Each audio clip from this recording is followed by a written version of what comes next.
There was certainly a connection to the Tudor times. There was an earlier church here, we believe, and it probably dates back the site as a worshipping community, right back to Norman times. Years ago, I used to be the church warden here, and I suppose I still am. I'm retired now, so I like to help out with the village hall. We have a committee, of whom I am one. I am a member of the support group within the village that come support the church now as it's closed. And it's just a lovely church. It's a beautiful building, and if we can hold events in it, it's going to bring it alive again. The reason it closed was that the congregation was dwindling and diminishing, and we just hadn't resources to carry on.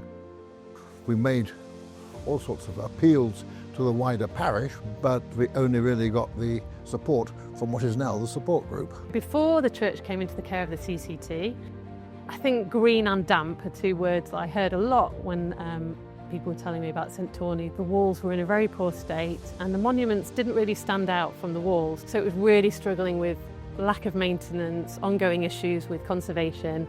We might well have lost this church. This church was closed, and look at it, it's absolutely stunning building with its history. I think the church, the whole architecture of the church is now important, and that it's been developed over the years from, say, about the 15th century onwards. Village churches particularly are a massive heritage. We were very excited when the church historian Joe Mattingly identified the Courtney and Neville badges that we have in the North Aisle. The aisles of the church, the North Aisle, it seems to be particularly interesting for the Plantagenet connection with the War of the Roses and the earlier Plantagenet family, who were married into the manor of Landrain, which is also part of the parish. I got involved about 2 years ago. There'd already been work happening before that time to kind of engage the community in the new vesting process. And since I started, we've had lots of open days here, lots of working with our brilliant conservation team to engage the community, to tell them what's going to happen post-vesting, all the amazing things they can still use their church for. I believe that we can have services. We've had a carol service, we've had an Easter service, but the church needs to be used for the community, for arts. We need to have talks in the church, we need to have art displays, we need to have plays, we need to have music. The acoustics are fantastic, and this is the space for the community. My theatre's been working with them for about 3 or 4 years. We're currently touring 2 shows, The Tempest and The Three Musketeers, going mainly around CCT churches. It's a beautiful community space, one that brings people together from areas that are often galvanised anyway. CCT has been able to bring us literally all over the country. I think the outcomes of the project are very visible in this church, because one of the things that conservation decided to do was to re-plaster the church, and it's just made the church look so bright. The monuments pop out. I think the Victorians tore the plastering out, as they did in so many churches, and that allowed the damp to get in, which was the major problem we were facing. And some of the things not so visible, but we know that they've been done. Lots of repointing work, lots of repair work on the roof, lots of really important things that are less visible. It's made a massive difference to the church.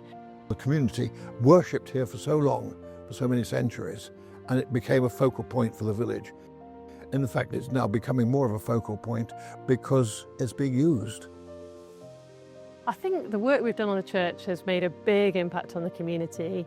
People had sort of started to see the church as sad and old and something that was too big an obstacle to overcome. It needed so much work on it, so we've just helped to kind of lift that pressure on the community, give them a building back that's in a really good state and that can be used from day one for anything they want to use it for, and it's open and ready to use and easy to engage with now. On the surface, CCT looks like it's just preserving the churches, which I say just is no mean feat in itself.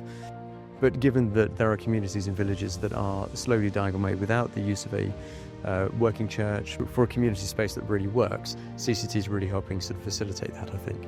And we've noticed that ourselves.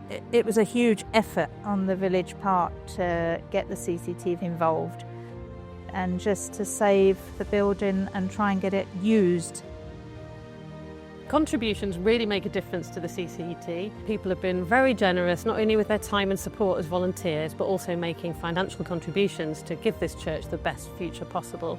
I think maintenance is key with these churches. Going forwards, it's going to be all about trying to have 2 visits a year, just keeping on top of those basic maintenance tasks. I think it's essential to preserve the history, in fact the beauty, to keep the churches alive and to keep them as a community focus. Churches are not what you think they are. They're not old-fashioned, they're not boring. If you're into art, there's 1,000 years of art in these churches. If you're into history, there's a lot of history here. They're absolutely incredible spaces.